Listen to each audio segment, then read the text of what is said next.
Après une très belle ouverture dans l'Aude il y a 3 semaines, le championnat de France de cross-country avait rendez-vous dans le Cantal à Rion-Esmontagne. Et c'est la première fois que le CFCC s'arrête ici. Et dès les premières recos, tous sont unanimes. Le parcours est magnifique. C'est l'œuvre du Quad des Motos Gentiane, le club hôte repris il y a peu par Julien Besson. Il a eu envie de nouveautés après avoir longtemps été actif sur l'Enduro Kid ou même le championnat d'Europe. Le CFCC de Thierry Chevreau arrivait à point dans sa belle région. On est sur des terres de montagne, on est à 900 mètres d'altitude. La texture c'est simple, on est un peu sur du prévert, enduro français, auvergnat surtout. Une petite portion sapinière entre les arbres, donc des petits singles, des trucs comme ça. Et après on enchaîne encore de nouveau sur la prairie et on partira sur le circuit de cross qu'on a et on partira sur une zone montagne qui contourne tout le parcours. On est à peu près au centre là où on est situé, donc ça fait une sorte de croissant autour de nous pour faciliter l'intervention de tous les bénévoles. On doit être sur 8 km 5 au niveau du tour total. En minutes, ça va représenter 12 minutes pour les meilleurs à peu près. Et dimanche matin, ce sont comme d'habitude les kids qui ouvrent le bal. Et dès la sprint test, c'est Raphaël Roux qui s'impose en prenant le meilleur temps avec près de 9 secondes d'avance sur Thomas Poux. Le ton est donné, d'autant que Paul Rebuffi, alors leader du championnat, chute pendant la sprint test et se blesse au poignet.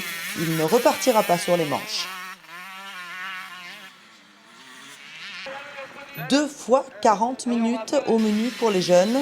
Et en première manche, Raphaël Roux part devant et va rapidement creuser l'écart. Gaël Chassin est le seul pilote des 85 cm3 à se faire une place au milieu des 125. André Amonier ne parvient pas à prendre la roue de Raphaël Roux et emmène avec lui Anthony Breuil durant la quasi-intégralité de la course.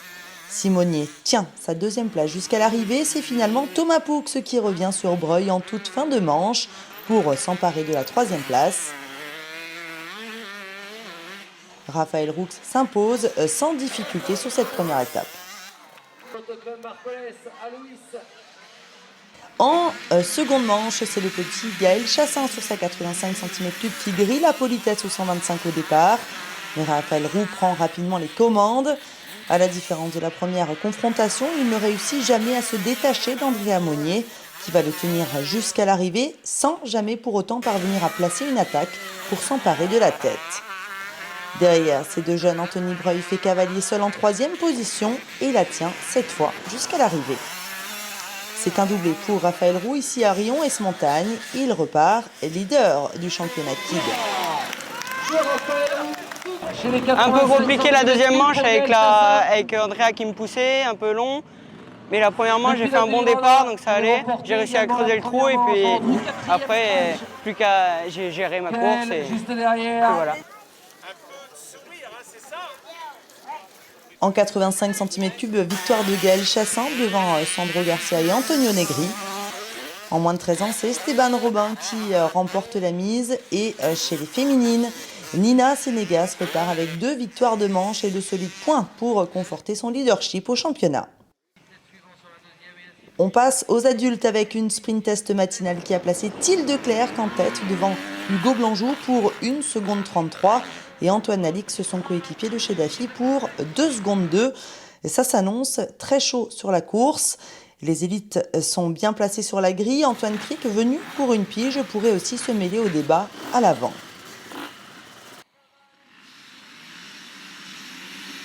Au lever de drapeau, les fauves sont lâchés pour 3 heures de course. Hugo Blanjou réalise un bel envol et emmène derrière lui Antoine Alix, le pilote qui lui avait donné le plus de fil à retordre lors de la première manche à Cuisa.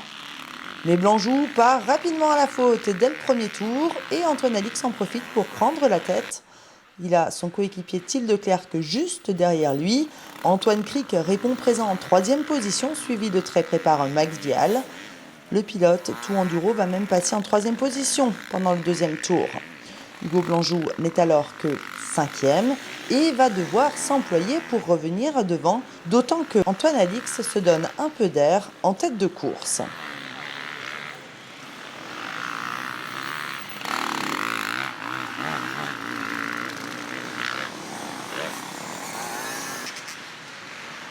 Maxial passe troisième et va contenir Blanjou et Cric pendant 2 tours avant de s'incliner face au pilote Elite Moto 15. Dans le troisième tour, Antoine Alix subit quelques problèmes de frein et dégringole à la 4e position derrière Cric, alors que Blanjou est revenu au contact de Thiel de Clercq qui mène la danse.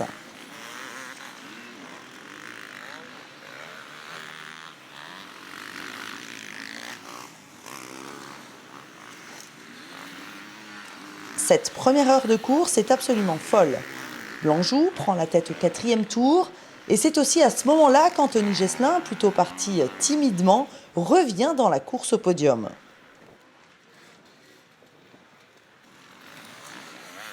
Alors qu'Hugo Blanjou est passé en tête et creuse déjà l'écart, Antoine Alix s'arrête plus tôt que prévu au stand avant la mi-course. Le pilote d'AFI est victime d'un gros problème de frein. La décision de l'équipe est simple, retirer l'étrier et laisser finir le pilote sans frein arrière. Les espoirs de victoire d'Antoine Alix sont alors très limités et seront anéantis à 15 minutes du drapeau à damier quand il casse la durée d'arrivée d'essence. C'est un week-end à oublier pour Antoine Alix. Ça va donc se jouer entre Blanjou et De Clercq.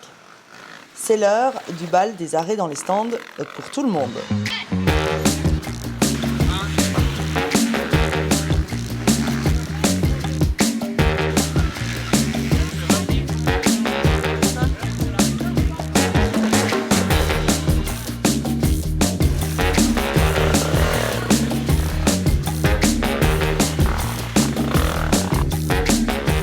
Chez Elite Moto, on gère le ravito sans pression. Hugo Blanjou a déjà une belle avance quand il s'arrête pour refioler.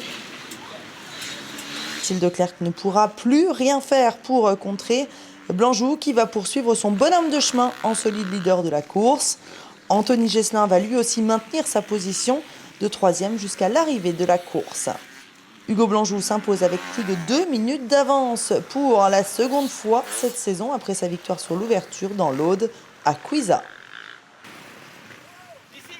Ouais, clairement la première heure, comme j'ai dit, j'ai bataillé.